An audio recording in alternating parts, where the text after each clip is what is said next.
falando sobre a delação premiada feita pela desembargadora Sandra Inês Rucciolelli e pelo filho dela, o bacharel em Direito Vasco Rucciolelli. Sobre a Operação Faroeste, a TV Bahia teve acesso ao acordo que foi homologado pelo Superior Tribunal de Justiça em junho deste ano. Mãe e filho são investigados na operação que apura um grande esquema de venda de decisões judiciais para favorecer a grilagem de terras no oeste da Bahia. A delação premiada da desembargadora Sandra Inês Rucciolelli e do filho dela, Vasco Rucciolelli, foi homologada pelo ministro do Superior Tribunal de Justiça, Og Fernandes, em junho desse ano e veio à tona nesta quinta-feira.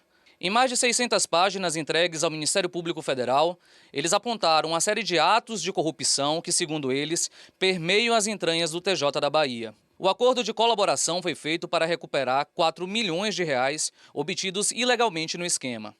A partir da delação, o acordo prevê 20 anos de prisão para Sandra Inês, cumpridos de forma progressiva. Desses, 3 meses em regime fechado e com desligamento do TJ baiano sem perda do cargo. O acordo prevê ainda 22 anos de prisão para Vasco Rucciolelli, também cumpridos de forma progressiva, sendo 6 meses em regime fechado.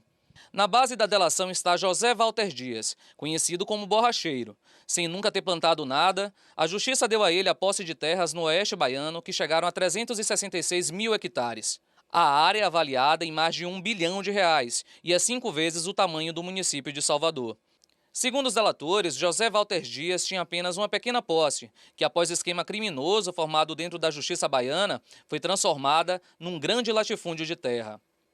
O processo de venda de decisões judiciais que levou à construção do império latifundiário é chamado na delação como Esquema do Oeste e teria sido formado na gestão da desembargadora Maria do Socorro Barreto Santiago, como presidente do TJ. A delação aponta núcleos de atuação em membros com funções determinadas. Do lado de fora do tribunal estaria Adailton Maturino, sócio de José Walter Dias, que se passava por cônsul de Guiné-Bissau, mesmo sem reconhecimento do Itamaraty.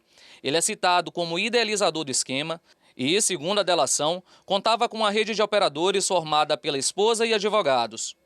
Dentro do tribunal baiano, o esquema seria liderado inicialmente pela desembargadora Maria do Socorro, numa suposta rede de operadores formada pelo genro, uma filha, além de servidores, juízes e desembargadores. Os delatores afirmam que o desembargador Gesivaldo Brito assumiu a presidência do tribunal em fevereiro de 2018 e passou a chefiar o esquema lá dentro, incluindo novos membros, dentre eles servidores, advogados, juízes e desembargadores. Na delação, a desembargadora Sandra Inês disse que tomou decisões contrárias ao interesse da organização, que lhe alçaram a condição de opositora do grupo, e que esse fato ocorreu a partir do momento em que concedeu liminar cancelando a Portaria 105 de 2015. A portaria teria sido responsável por anular as matrículas imobiliárias de centenas de agricultores do oeste do estado e determinou que as áreas de posse de todos eles fossem dadas a José Walter Dias.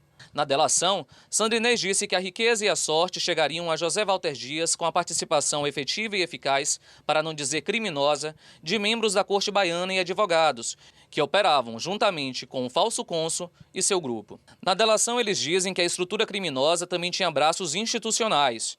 Um deles seria o ex-secretário de Segurança Pública, Maurício Barbosa, que, segundo eles, servia como um instrumento de coação contra quem contrariasse os interesses da organização criminosa. Segundo o advogado dos delatores, o STJ liberou o acesso à delação às partes envolvidas, mas não ao público, e que o vazamento foi ilegal.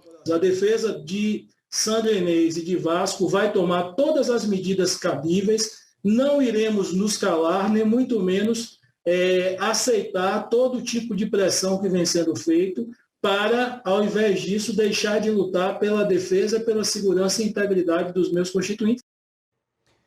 Sobre a citação na delação, o advogado Maurício Vasconcelos, responsável pela defesa de José Walter Dias, informou que não há nenhuma novidade no que a desembargadora disse. Segundo ele, todos os fatos já estavam relatados na primeira ação penal da Operação Faroeste. A defesa de Maria do Socorro Barreto disse que ainda não teve acesso à delação e que só poderá ter um posicionamento efetivo e técnico quando tiver acesso ao conteúdo. O advogado do desembargador Gesivaldo Nascimento Brito disse em nota que a delação trata-se de narrativa fantasiosa, contraditória e que apresenta contrariedade legal. A defesa de Adailton Maturino não respondeu às acusações da delação. A defesa de Maurício Barbosa tem comentado desde o início do processo que as denúncias são falsas. Nós perguntamos ao Ministério Público Federal se a delação segue sob sigilo de justiça. O MPF informou que sim e que não poderia dar mais informações.